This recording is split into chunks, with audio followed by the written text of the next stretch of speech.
Scandale au Sénégal, une loi, deux versions. Le président Bassirou Diomaye Faye bloque tout. Le Parlement dérape. C'est du jamais vu dans l'histoire politique du Sénégal. Le président Bassirou Diomaye Faye vient de mettre un coup d'arrêt brutal au processus législatif. La raison, c'est un séisme. Après le vote de la loi modifiant le code électoral par les députés le 28 avril dernier, le président a reçu sur son bureau deux versions différentes du même texte. Oui, vous avez bien entendu, deux versions différentes du même texte.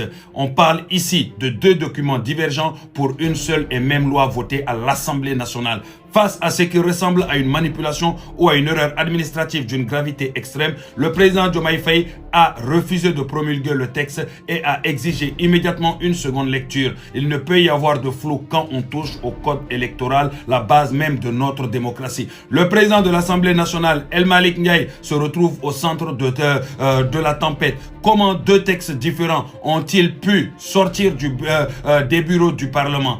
Est-ce une tentative de sabotage ou une incompétence notoire? En bloquant tout, le président Diomaye Faye montre qu'il ne laissera passer aucun amateurisme, surtout sur des sujets aussi sensibles que les règles des prochaines élections. C'est une crise institutionnelle qui commence. El Malick Ndiaye doit s'expliquer devant le peuple qui a modifié le texte. Pourquoi ces divergences? La rupture promise par le nouveau régime se heurte aux vieilles méthodes ou à des dysfonctionnements profonds de l'appareil législatif.